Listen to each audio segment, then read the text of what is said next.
On Mondays, they did quids in. Yeah. So it's just like £1 a VK. Yeah. And then literally you'd go out with 30 quid. Come back with 35. Yeah, no, literally. And then you'd just buy one round for the whole night. So say you were with 10 people, you'd just go get one round, but that one round would be 30 VKs. Yeah. So you'd just like get yours, and then you'd come to the dance floor with like 3 in your feet and like loads under your armpits and just hand them out around the dance floor. Then that was you sorted, because the next person would just do the exact same thing. Yeah. And they'd give you 3 or 4. And then you wake up in the morning, your teeth were like in agony from the sugar. Sugary, yeah. So one of my flatmates couldn't sleep off them because he was on too much of a high sugar rush. Yeah.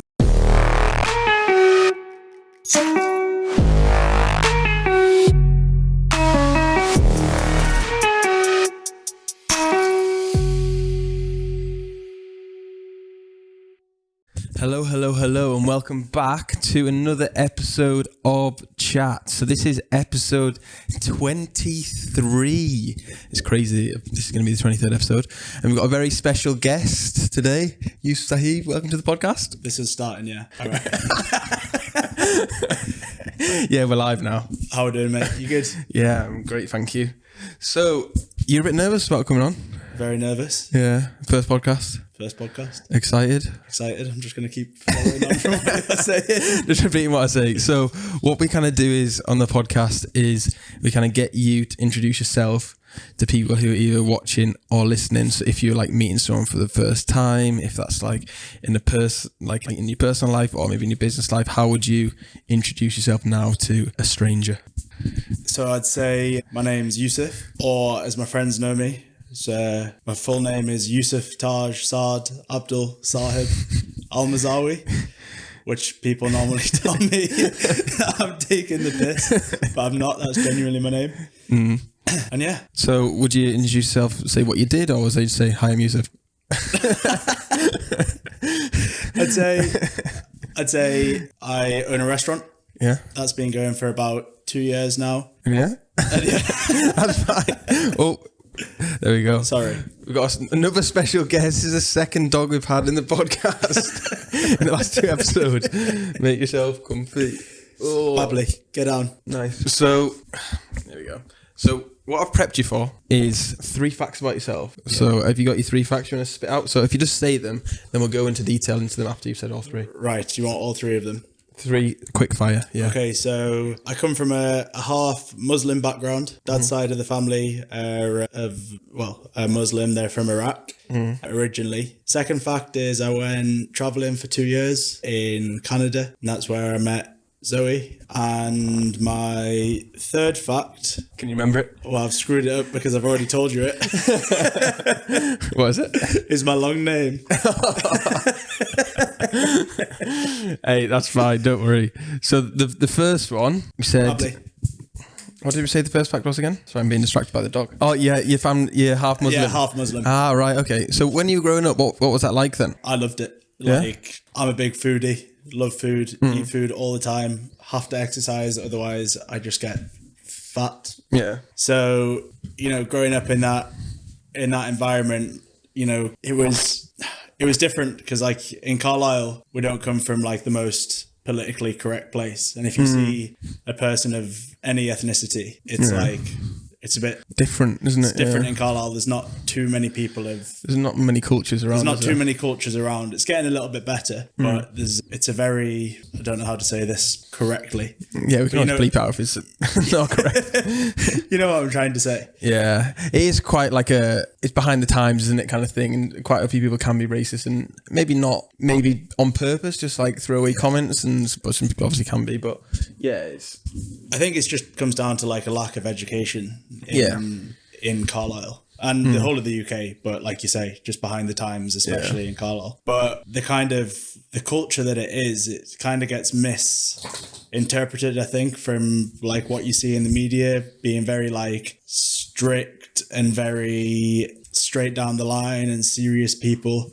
Whereas like when I'm like quite a few of them now have moved over from Iraq to London. Yeah. But when we go down there now, it's very loud and drinking tea and eating food, and it's an absolute feast. There's food all around the table. There's conversation. It's very normal to me. Yeah. Yeah, it's just I've just never known any different. Yeah. Mably. If you're not watching, I'm being attacked now. Mably, where's the ball? Over there. Try to get it. Come here. Lie down. I've had to edit this out now. Lie down. Lie down. She just wants attention, doesn't she? She just wants attention and she's not getting any. Oh, that's a good girl. Well, So yeah, we were saying about growing up. So yeah, I suppose, like you say, in Carlisle. How did your dad end up in Carlisle? So, out of all the places, probably a random place. Yeah. So that was So a fact about my dad, he's actually one of 16. 16. So he's got Parents must have been busy. Yeah, he was mixed up for. He's a. I don't know how many brothers and how many sisters. I always get it mixed up. I've only met maybe half of them. Yeah. Dad is one of the oldest, but he came over when he was 20 or 21 or 22. I don't know which one. The story gets told all the time, and I'm sure even he changes them. So he came over just to basically get a better life, really. Yeah. It's not that he didn't have a good life over there, but I think for my dad, he always just probably wanted a bit more. So he moved over, couldn't speak any English, but he moved over with a few family members and he was living with them down south. And then he realized, like, if I keep on living with these guys, I'm never going to learn English because I go home and all I do is speak Arabic. Yeah. So he ended up saying to them, right, I'm just going to, go my separate ways now. Like, I'm not going to fall out with you. Yeah. I still love yous, but I'm going to kind of move up north where I'm going to have no choice but to have to speak the English language. And then he met my mum and still could hardly speak any English. But then he started, obviously, picking it up from there. It's quite a bold move though, isn't it, I suppose? Like you say, moving out your comfort zone, isn't it? Like you say, speaking Arabic to your friends and family, whatever, and then thinking, right, if I want to progress with my life and my career, I need to... Exactly, that was it for him. I think from what he tells me, like his dad was very strict and hard down the line, but not in like a sense of religion and Islam.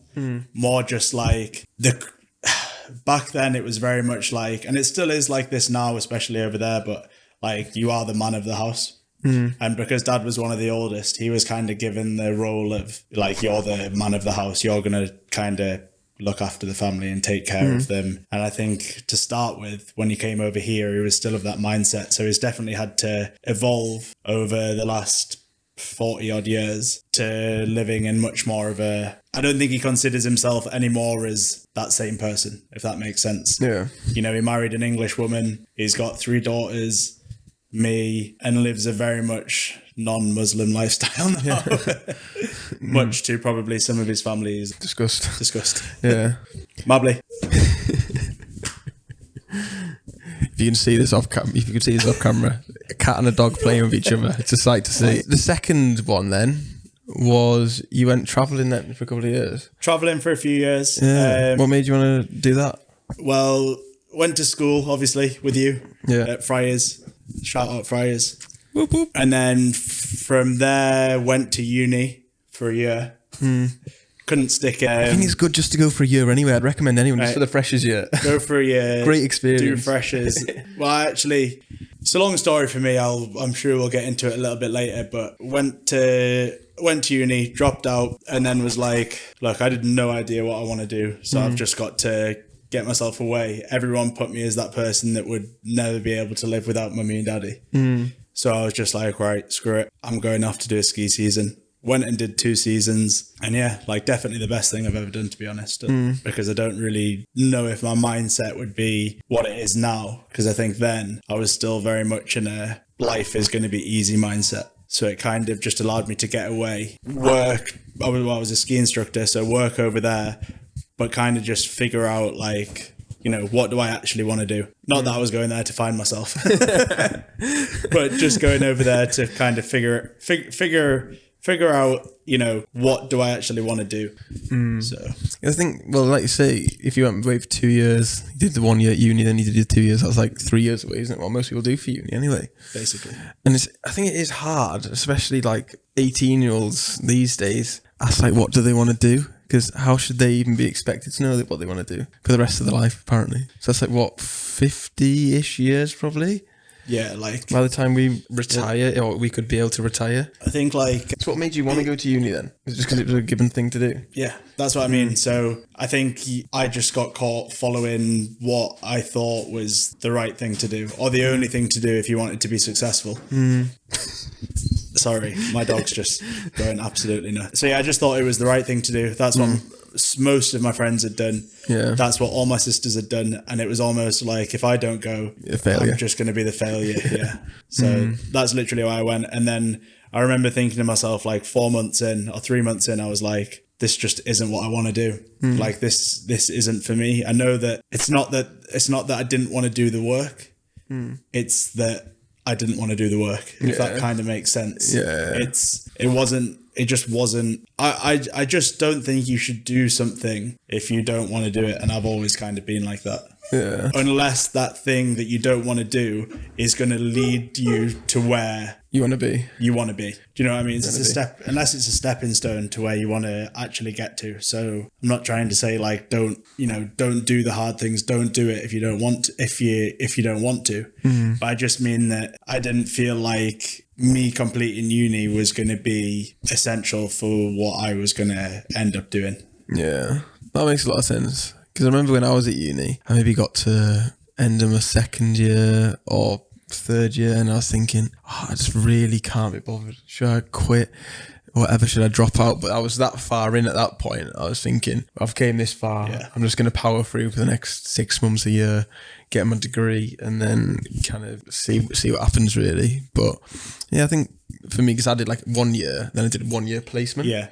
But I think I didn't get as far enough in. That's what I mean. So like if I was having these thoughts at like 2.5 years in, then that's where I'd have been like what I was just saying about, doing things you don't want to do. That's where I'd have done something I don't want to do. Yeah. Because the sacrifice of just getting it done would have been totally worth it, because it's 6 months and you can say to yourself, after this, I've got my degree. Yeah. Where I was thinking, think about how much stuff I could get done in the next 2 years if I was to leave now.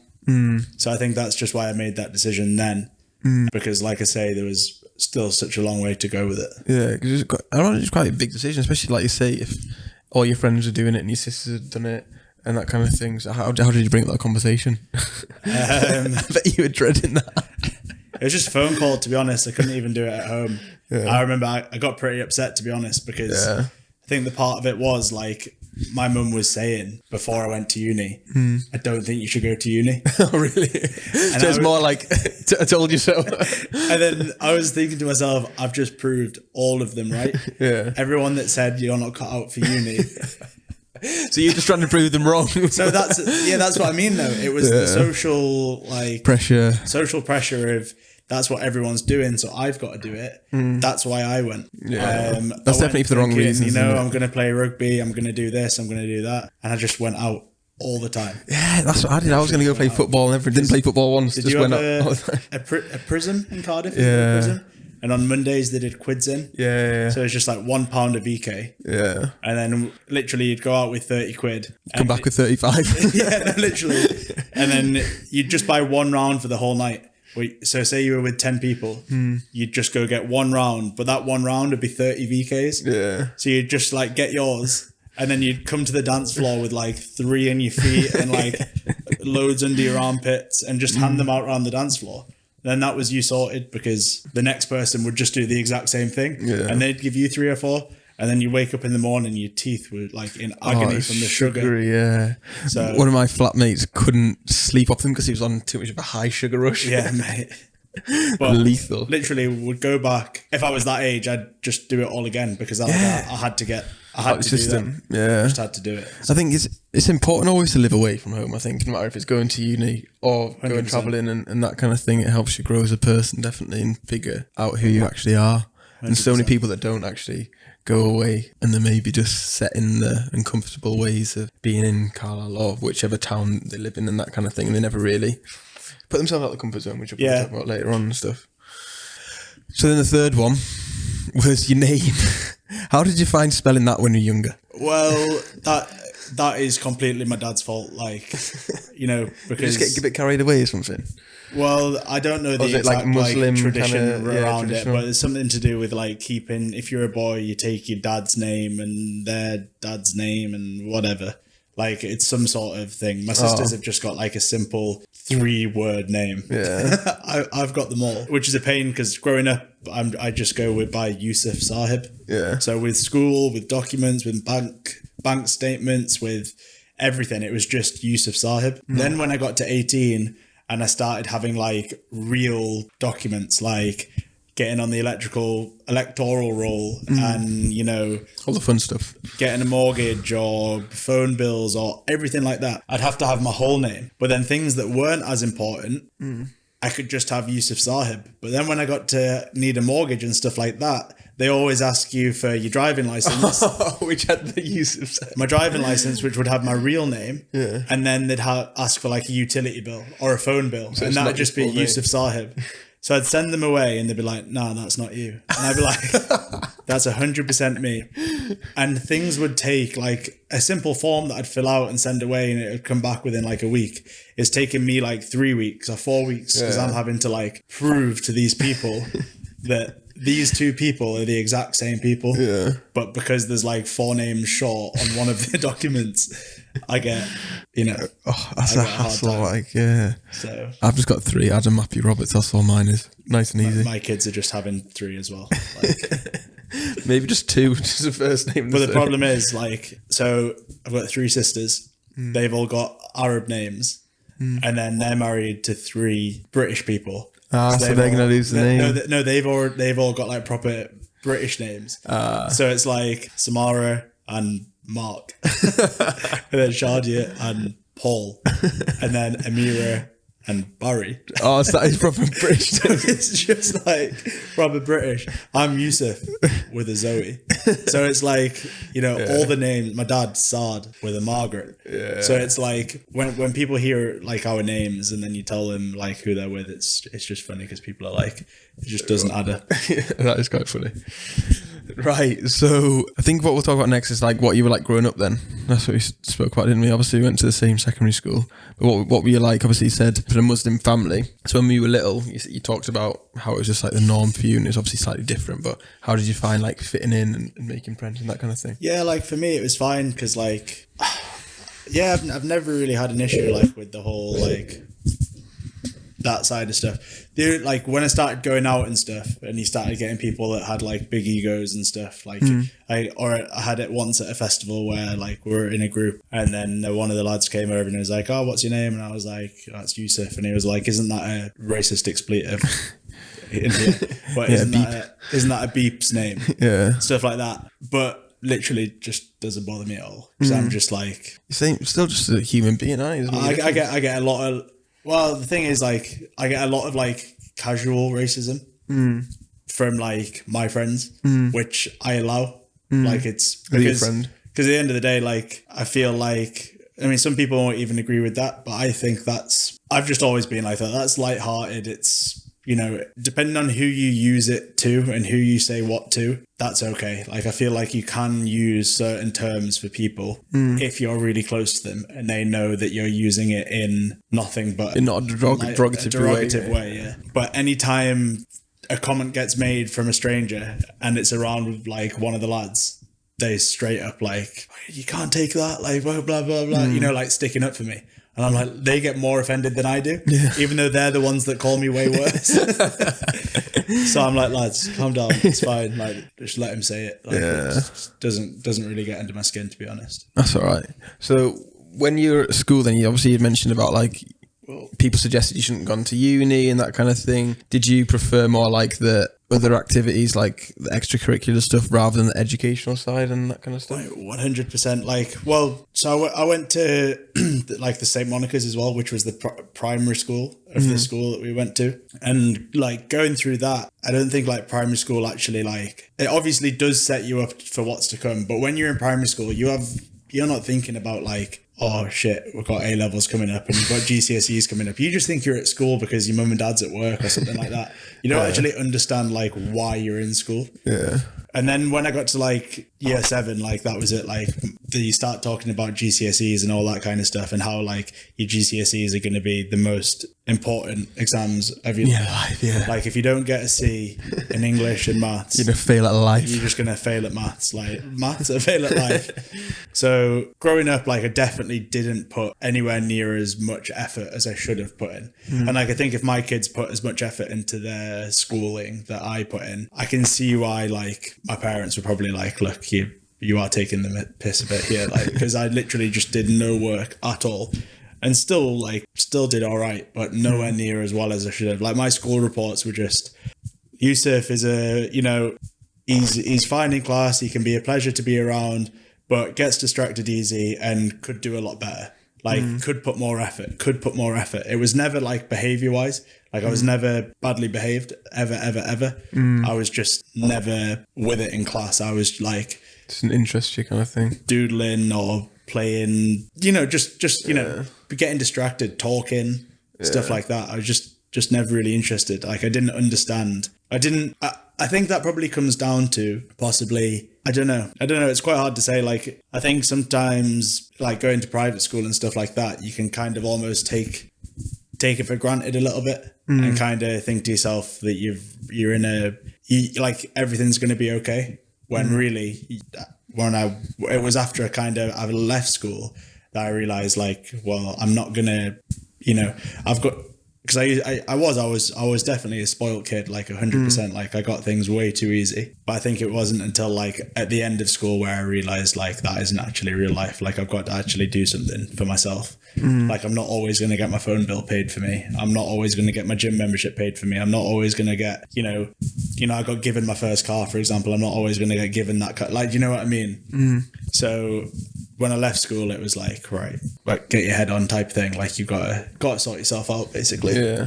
And that's why I went to uni, because I was like, I thought that was the way. That was the way to prove everyone.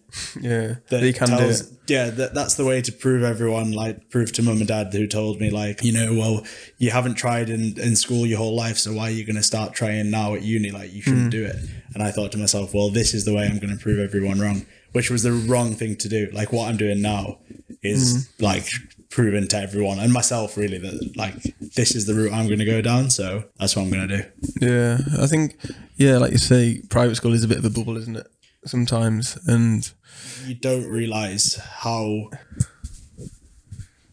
Yeah, 100%. I don't think you realize like how much people that are close to you like really struggling in certain times financially, and that even just having like even just having the ability to like go on a school ski trip and just think that I'm gonna go on that, like mum and dad are gonna pay for it. Yeah, like that's. You don't think of how much that costs, do you? You don't think of how much that costs. Obviously, you maybe know how much it costs, but you don't physically. You don't understand how. You just think that when you get to an adult, you have money. Yeah, it's just like that. And I think that's the negative sides of private school. 100%. There's a lot of benefits of it, but it's certainly when everybody asks me, well, do you think it's worth it? Blah blah blah. I just say like. It's not. No, my dad said it was the biggest waste of money he ever spent in his life. Yeah, that's what my dad says as well. Like, it's gave me unbelievable opportunities, but if we're just talking about like just talking about academic wise, awful. Yeah. Those people in my year failed all the GCSEs and everything. So did my year. Well, GCSEs they were good, and then it got to like A levels, and like a lot of them had didn't do great. And that's not because they're not smart enough, because some of them are absolute, like really, really smart and really switched on. But yeah, for some reason, when they got to A levels, like the quality of teaching just wasn't very good, to be honest.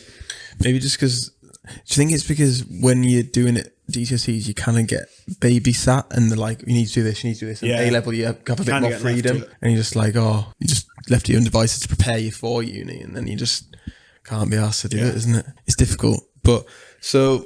Then we spoke about you went to uni. So school, then you enjoyed playing rugby, didn't you? So do you want to talk a bit about like how you enjoyed that out of school? Because obviously you're saying you didn't really like the academic side and you were distracted and stuff, but that was one thing probably that you did enjoy. Yeah, so playing sport was like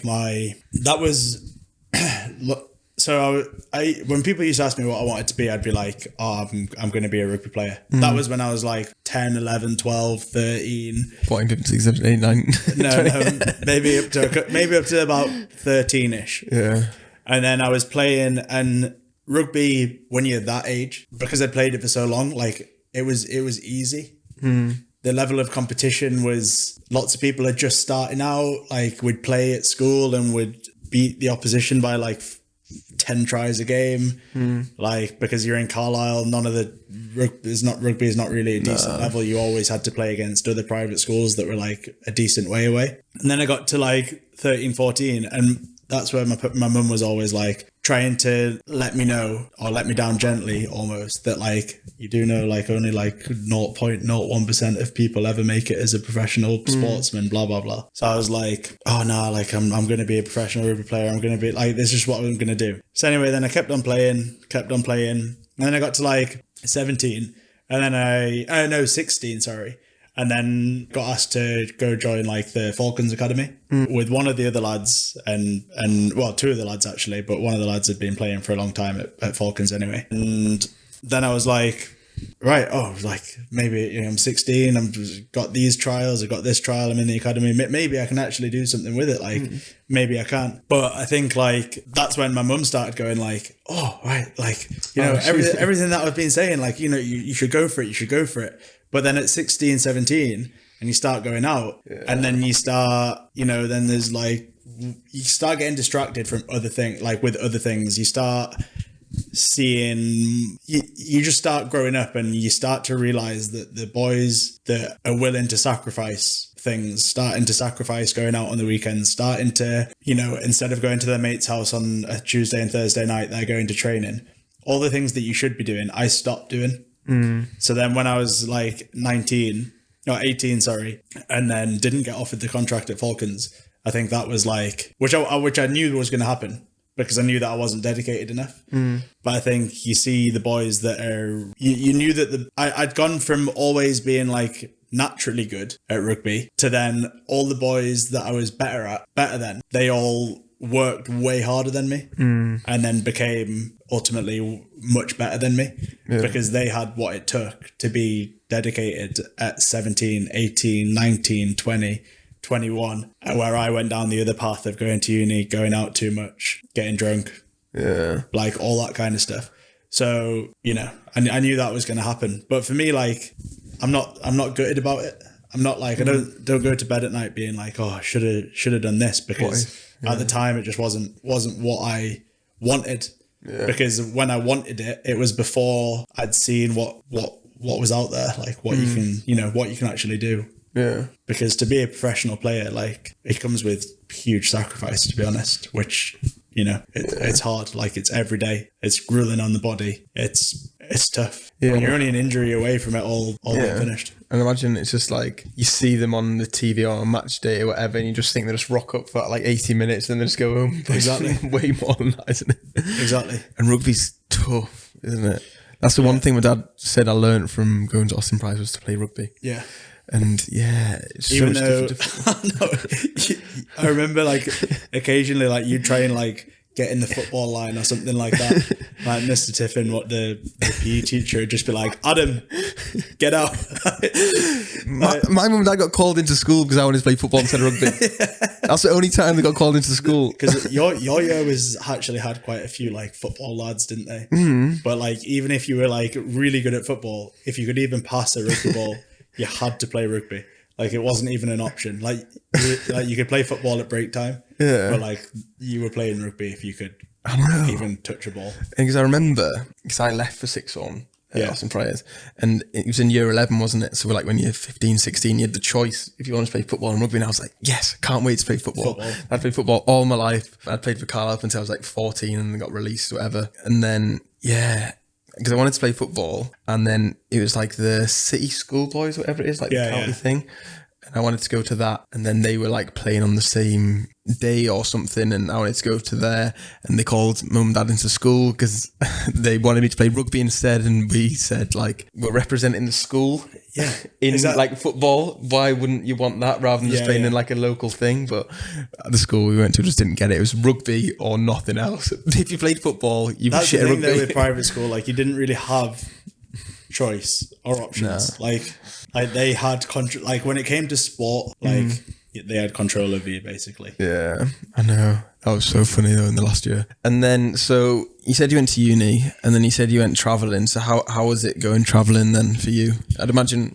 So what made you pick Calendar then? Was it just because the ski season there, or one of the lads went a year before me or 2 years before me, like one of my close friends, and actually I was just like, I've just got to go there. Like if I'm only going to go 2 years, like I need to go to like one of the best resorts. Do you know what I mean? I just want to experience everything and just go to a place where I just felt like if I'm in like France, it almost feels like I'm too close to home. Yeah. Like I wanted to go like far away as possible. Far away. That's how I was like at uni. I went to Cardiff because I was like, go as far away as possible. Because you see people that go to Newcastle and stuff, and then they're just home every weekend. Yeah, it's not the full experience. So, which isn't a bad thing. I'm not trying to slag people off. No, it's just your opinion.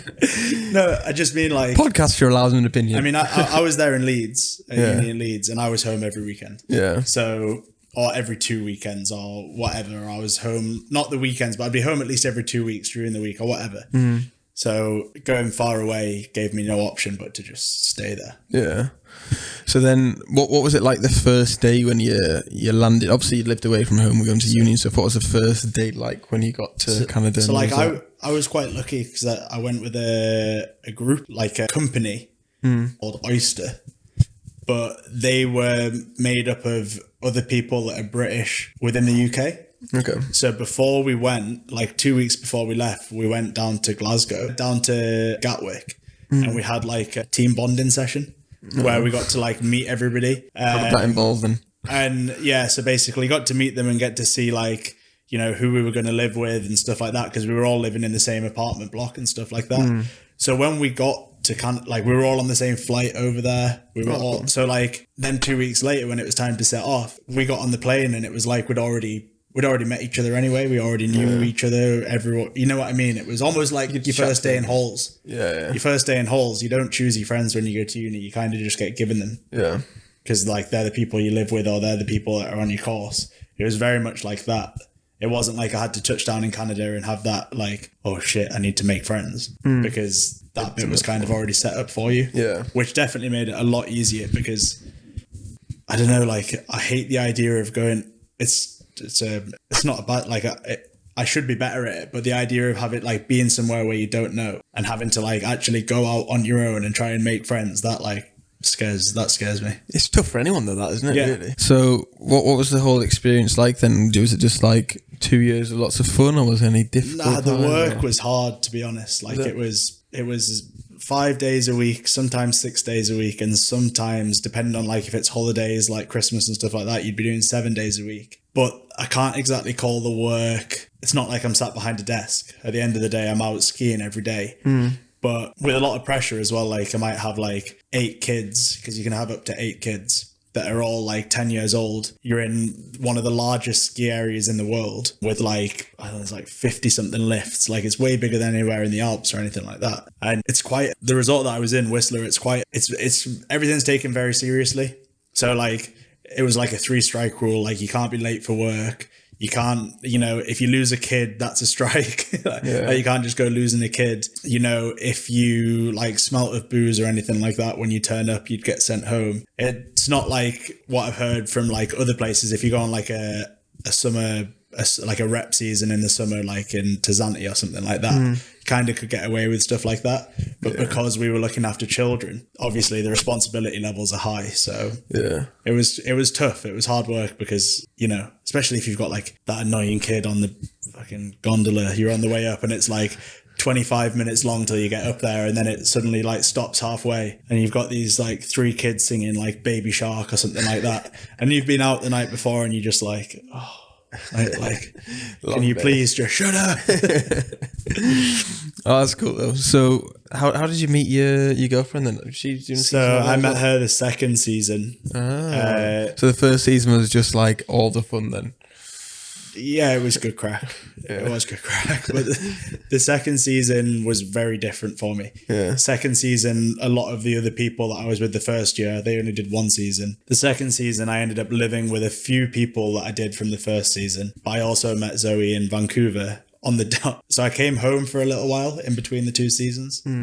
Like for a little while in the summer before I went out for the next winter, and I met her on the day that we touched down in Vancouver, and then the transfer from Vancouver to Whistler is like another 2 hours. But she was living in Vancouver. She was working in a coffee shop, and then she just followed me to Whistler. Basically, she followed you. Well, like that's what you're telling everyone anyway. Yeah, that's what happened. That is what happened. But in the rest history. So then the second season, that was in the second year. So what made you want to come home? Was it a thought process of extending your visa or going somewhere else and do another one, or are you just kind of like ready to come home? So like you can't, so you only get 2 years on a working holiday visa. If you want to stay, you'd have to get sponsored. Yeah. So it's like on a year by year basis. And I could have got in touch with the ski school and said like, will you sponsor me so that I can stay out another year? But I think we just both thought at that time, we were like, we're going to travel again anyway. Like, cause obviously COVID wasn't a thing. Yeah. So we were just going to come home and then have it like work for a little bit and then go somewhere else. And that was always the plan. But then, well, that was the plan. And that's what we did. We came back, we had a few months, and then we applied to get a visa for New Zealand. That came through. We had flights booked, but then COVID came along and just ruined it for us, so couldn't go. That's mental. Do you still want to go to New Zealand? Yeah, we do, but obviously now she's a teacher, she's qualified as a teacher, and I've obviously got too much stuff on now, so it's all, instead of it being traveling now, it's going to have to be long holidays. Yeah. But we're not going to be able to do like 3 months, 4 months. Yeah. Which isn't a bad thing, but I just don't think we were ready to like, neither of us had aspirations of like, I don't know, like, again, we were like, yeah, it doesn't matter if we're whatever age, like we don't need to like settle down right now, like we can still do this for a few more years. A lot of people are in a rush though, aren't they? Yeah, a lot of people are in a rush, but we just like, we lived for 2 years like absolutely fine on not a brilliant wage, we didn't have any savings, we were just living off what we were making, and they were the best 2 years of my life. So it's like, I don't think, yeah, it just wasn't necessary for us to come home like and just start working. We were happy to go again somewhere else and just chill. Just see where we get to. Go with the flow, yeah. Just go with the flow, yeah. So then how did that all change? And obviously planning to go to New Zealand and then back in COVID, and then what were you kind of thinking from there then? When New Zealand got cancelled, and when obviously the flights got cancelled, and then there was, because of COVID, we were just like, shit. Like, for all the things we could have planned, because we were planning like, right, well, if New Zealand doesn't work out, then we could go here or we could go there. So you think planning like that. Yeah. So we were planning like that. We weren't planning like the whole world is going to shut down. Nobody wants it. Exactly. So we were just like, we need to do something. Yeah. And at the time we moved in with my parents because we were only going to be back home for like 6 months from coming back from Canada to like before going again. Yeah. So we were like, well, there's no point in like getting a place. We may as well just live at home. And then COVID came, and Mum was like, she didn't ever ask us to actually not live there. Yeah. But because like I was coming in and out from work, I had a little job. She was just working in a nursery, like making some money while before we were going away again. Yeah. I could see Mum was like uncomfortable with us like coming in and out because everyone was like shit scared of this virus at this point. Yeah. So I like went downstairs one day and I was like, do you want us to go? Would you like us to find somewhere to live? And she went, yeah, I think that would be the best thing. So I was like, all right, sweet. So you just kicked me out my own house. So yeah, then we went and we moved into a flat, and then we're just like, we got to get a job. Like we've got to figure out what we're going to do. So her plan was always just to wait till the year after and do her PGCE, which is now completed, and she's qualified and she's teaching now. And on my side, I got the opportunity to open a restaurant, which probably get into later. Yeah, we'll maybe get into it now then. So how did that come about then? So Dad's always been in like in the property world. Yeah. So he rents out a few buildings in Carlisle, and one of them has been a pizza shop takeaway for ages. And he was just like, right, these guys are moving out. You know, there's an opportunity here for you to do something. You know, like I always knew that I wanted to be in business of some sort. So I was just like, right, well, offer it to like the girls and stuff and see, like my sisters, see if they want to do anything or if we can do something together maybe or what's what. But it just so happened that like, it, you know, I came up with a concept and a plan and was just thought, let's go for it. Like it's what's the worst that can happen basically. I think Dad just didn't want it to be like, I think he wanted it to stay in the family. Do you know what I mean? Like instead of renting it out to just another takeaway, he thought, well, see what you can come up with, and then if you want to just do it, go for it, then go for it. Yeah, I suppose timing was perfect then, wasn't it? Timing was good, yeah. Timing was always key. So then what made you want to take it on then? Because obviously, like you say, you wanted to go travelling and stuff. Was it just like... I knew that was it now. Like there was no, like there was no... It's not like the world was going to open up anytime soon. Because it took us a full year to like get the refurb done and stuff like that. So we were like, we've got to move now. But what I was saying about us not being in any rush, if we'd have waited and then went travelling and then done this, that would have been like quite far on. So that maybe would have been quite late to start, you know, getting real jobs. Yeah. So like when me and Zoe spoke about it, we were like, let's just settle down now, basically. Yeah. Let's just start earning money, basically. So that was it, really. I was like, there's nothing else I can do. Oh, there is, but there's nothing. I'm not going to get an opportunity like this again to like... It timed perfectly. It timed perfectly. I was like, right. Stars aligned. Let's just go for it. Yeah.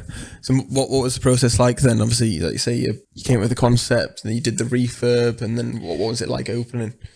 Yeah, we said, all right, we're not going to open... We had a plan to open like 5 months before, and then we realised like, right, just don't rush it. Like, because there's going to be another lockdown maybe, but we weren't sure.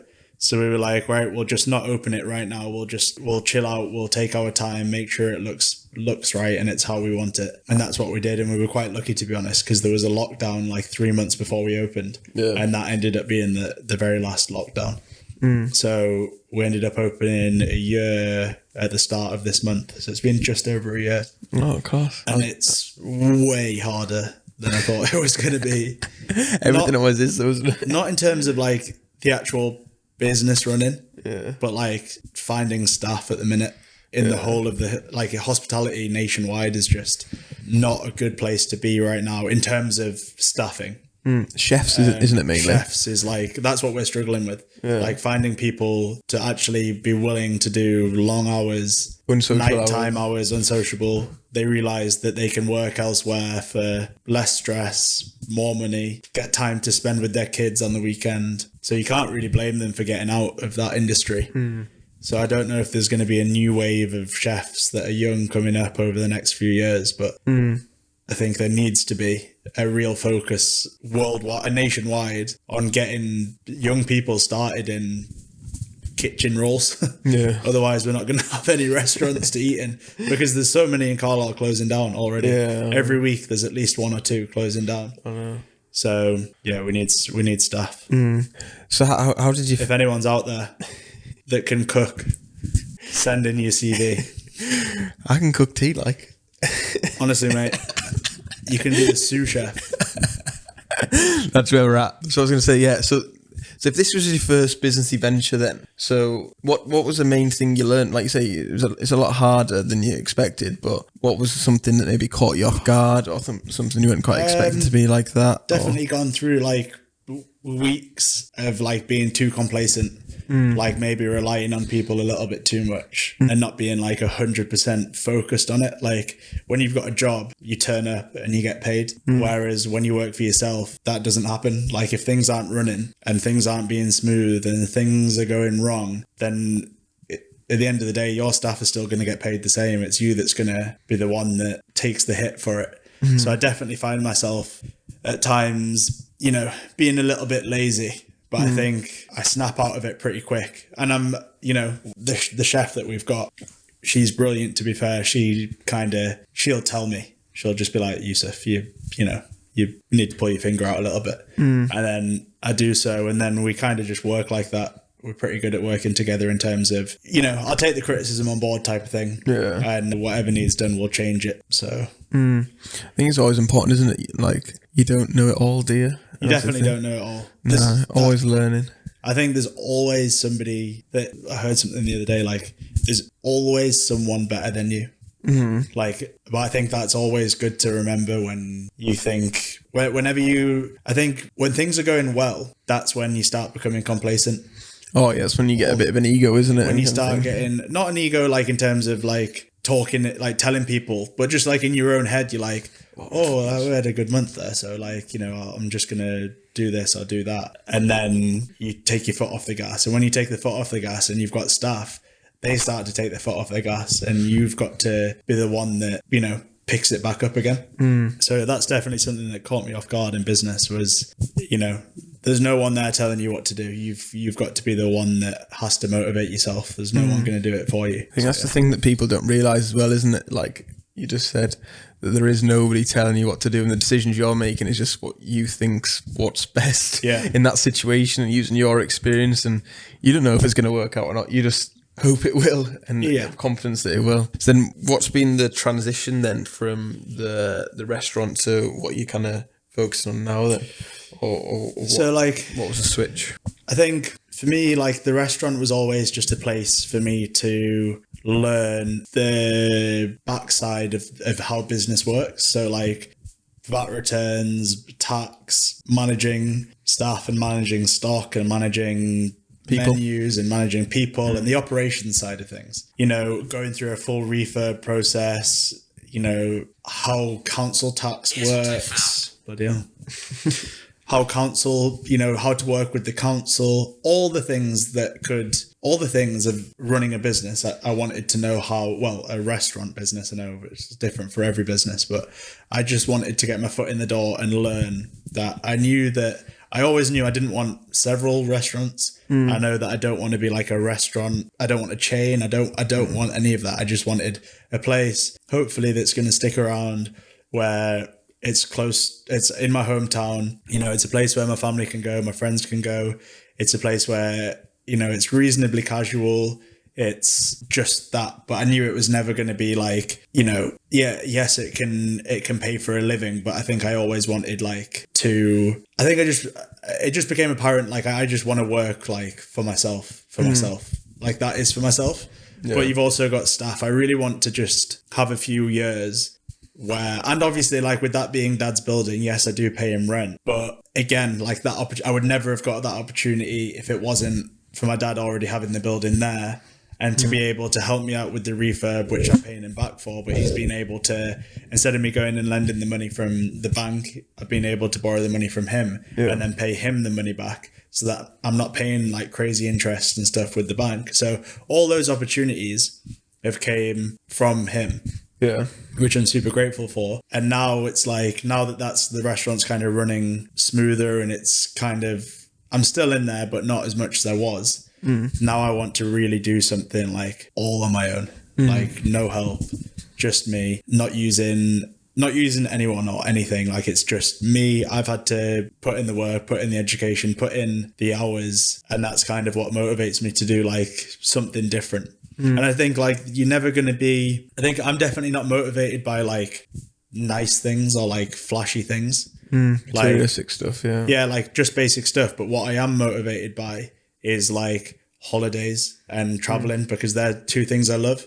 So yeah, like experiences and having the freedom to do it as well. The freedom to do it. So, but them things cost a little bit of money. Yeah. So I'm not going to be able to do those things. I just can't. I can't rely just on the business of the shop. Yeah. Like I want to get to a point where I'm not taking any money from that. Like I don't want to take any money from the bar because I've seen it go like so many places are closing down at the minute, and I feel like when you're relying on the sole income of a restaurant, which is such a hard, like so many restaurants open and close so quickly. I need to get to a place where that can kind of run and every single penny that's made goes back to my dad, and then other money just gets reinvested into it. Yeah. So I want to make my own money from a separate business. Does that make sense? I think I just waffled for about. No, that makes complete sense. I think. Yeah. So then, what made you pick property then? Just seeing like what it can. It's like it. Well, for one, it's like not a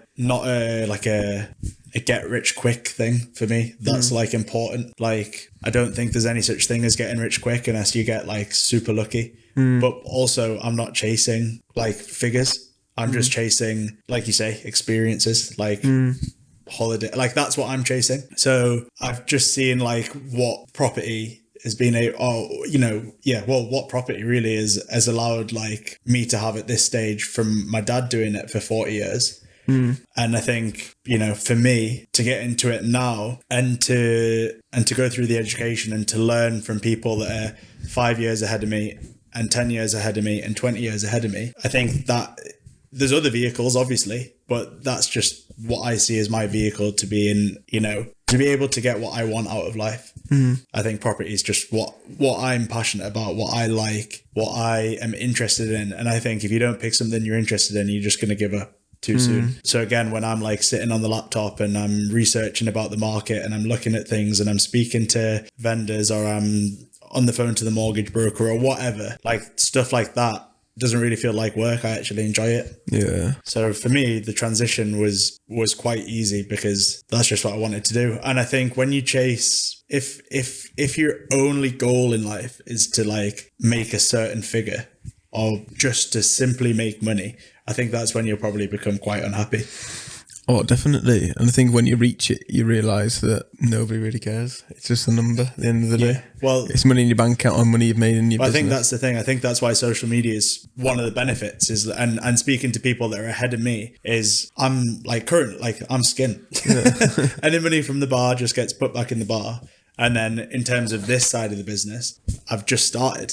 Yeah. But what's apparent is people that are ahead of me that have made lots and lots of money in the property world, they say how once you get it, once you've got what you wanted, like say, once you've had your first, £10,000 month or £100,000 year, or then it just goes on to the next thing. It's like they didn't, it was never what they thought it was going to be. It's a vicious cycle, isn't it? So that's been like... And then, like you say, then you might start getting complacent because you think, oh, well, I've reached the 10k or 100k or whatever.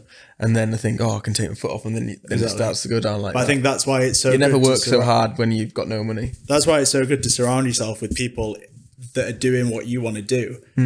Because then you're already...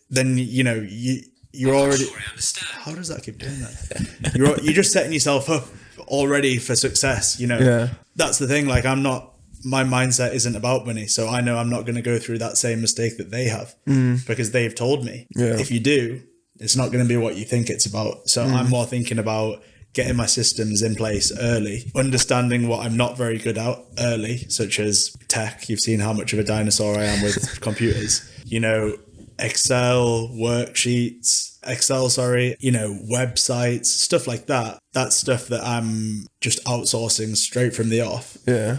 To allow me more time to focus on the things that I'm actually good at. But I think it tells you like you need to work harder, work all the hours under the sun. Like you just need to work. But if you're doing 50 hours of work and only 5 of them are quality hours, it's way better to work 25 hours but have all of them 25 hours really productive. Definitely. So I think that's what I'm trying to do now is, same with revision back at school or like, and it's up until recently, like when I was doing work, I'd come downstairs, I'd put my feet up on the sofa, get my laptop out, I'd have the telly on, I'd be on my phone, I'd be all that kind of stuff. And I'd think to myself, oh, I've been working all day. But really, I've not been working all day. Just because you've got your laptop open doesn't mean you're working. Yeah. Whereas now I'll actually like be more focused and get much more stuff done in like half the time. So... Because I'm the same. I'll get my laptop out now, have my phone on Do Not Disturb. My phone's still there because I still need it, but you don't realise how many times... You're not getting that dopamine hit as soon as it dings and you're like, oh, check it. Yeah, like, oh, someone thinks I'm cool.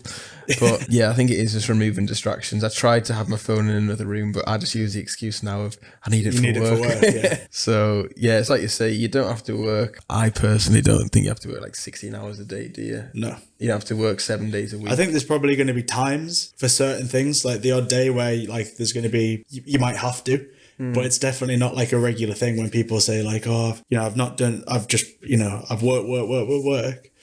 Yeah, sometimes that is required, but sometimes I think there's smarter ways to go about it. Yeah. And when people say, oh, I'm super busy, but you may be busy doing stuff that like either one, that you're not good at and it's not being productive, or two, you just don't even know what you're doing kind of thing. Yeah. But again, not slacking off people that do loads of hours. Yeah. Because, you know, that's what I mean. Sometimes it's definitely required. Oh, yeah. I mean, say if you work in, say, a normal job and you work, I don't know, if you work like a 16-hour shift, at least you get paid for that 16-hour shift. But say one day if I work 16 hours and don't like make any money or something. That's what I mean. I think that's what I was trying to get across. It wasn't to say like, what I mean is when you're working for yourself, especially, you know, like you say, like if you work 16 hours or 8 hours, if those 8 hours are productive, you're going to get paid the same. So you may as well just get it done and make it productive. No, definitely. So then what would you say is next for the property side of ventures, the property ventures? Just going to have to see how I think for me, like I said before, like it's super important that I keep everything organized and outsource the things that I'm not good at. I know I've just said that, but that's because if you want to scale a business, and you want to grow a business and then eventually have some staff and have the operations running smoothly, and you still want a business in 10 years, you've got to have the systems in place to do that. So that's kind of what I'm focusing on now, is getting those systems in place early while I don't have much on, so that when things start ramping up, and it already has started to ramp up, to be honest, a little bit, that I can keep a track of everything that I'm doing and manage my time better, and, you know, be able to plan my week more effectively instead of just waking up and being like, what am I doing today? I need to be in a position where I know what I'm doing the next day. Yeah, because it's a whole job in itself. Like, say when you've got like clients, managing clients, and that's time on its own, and then managing your own workload, and then managing like your team's workload as well, if you've got like team as well and stuff. And people don't think of that though, do they? They just think like, what do you do all day? Oh, you're like, you fucking don't want to know what I do all day. But yeah, I think it's lonely as well. Oh, so that's what I found already. They say when you're having the dog and stuff. I know, yeah. Like, my dog comes everywhere with me, like in the van, in the car, in, you know, to viewings and properties, like wherever I can take her, I'll take her. But yeah, but at the same time as it being lonely, that's kind of what excites me, because that really does put my back to the wall with, it just means that I've got no one to blame. But myself when things don't go right. You know, I could always have something to blame, whether it be if this doesn't work out, it's on me. And I think that's what motivates me and keeps me excited to actually make it work. Because I put the pressure. I put the pressure on myself. So. I think that's a good way to put it, isn't it? You've only got yourself to blame, haven't you? That's it. Well, cool. So I think because I said we we're going to do relationship advice, which you normally do, but I think I'm going to change it up today. I want to change it more marketing related or just like life related. Yeah. And I'm going to do a question that put you on the spot. Jesus. What do you think your biggest mistake you've made is? So far? In life or in business or in anything in general. There's a few. If you had to pick one, this is off the cuff. I don't know whether to think personal or go... You can do whatever. Do business if you want, because I'm going to try and make it more of a businessy podcast. Or if you want to do personal, you can do personal. I don't mind. No, business-wise, okay, first mistake, 100% trying to get people on board with what you're doing. Like, trying to get everyone to see that what you're doing isn't a mistake. You're not going to... You know, everybody that tells you, you sure this is right for you, and you know, you're just wasting your time, blah blah blah. Just stop caring. Like, I was caring way too much what people thought. Like I say, this is what I want to do. Let your actions and let your results in time to come, you know, speak for themselves, and then that'll in turn, you know, kind of show to the people that were maybe doubting you that, oh, you did make the right decision. So definitely don't care what people think. I just let way too many people think. I was just trying to explain to them all the time, well, this is what I'm doing, and then blah, blah, blah, and then it's going to work out like this. And they were all like, Yousef, shut up. Like, and I've still got it you know, it's family members really, but I think the family members do it from a place of good. But not realizing that it's not that they're not being supportive. I think it's just like with a mindset of they just care, don't they? I think they just care, but all at the same time it doesn't come across in the most in the best way. I know what you mean. I remember when, say, I went from finishing uni, and then when I was meant to go on like a hotel graduate scheme, whatever, and then I pied that off and I said to my dad I was going to do events. Yeah. And then it's just like, oh, and he was like kicking off, whatever. And then it's like the first couple of years when I was like doing my own thing. I didn't tell him that I was like 9 months, so I worked myself. And then he's like always like worrying and concerned and that kind of thing. And then as soon as you can see like it's more of a long-term viable and you can see making a bit of money and you can support yourself, then that's where it's like, I think that's just a nice feeling when it's like, oh, well, they are kind of proudish, or they believe in me a bit more now, kind of thing. I think that's what it's going to be for me. It's like, that's why I've just stopped. Once I start seeing results myself, which if you're confident and you know they'll come, then it's just a case of waiting. Like, a matter of time, I'm not going to fall out with people because they don't agree with what I want to do. Yeah. Just like I won't not give them the time of day when I won't rub it in their face and be like, oh, I told you so. Yeah. I'll just be like, that's just, I believed in myself in terms of what I wanted to do. All they want to do is see you happy in me, won't they? Which is the main thing. Bit deep. Getting deep. So, right, so this is the end of the podcast. So anything you want to say to anyone that's watching or listening, or anything, closing thoughts or anything like that? Just a plug. You can plug, plug away. No, not really. No, I'm not. Why? I can't plug. Why? People will be watching and listening.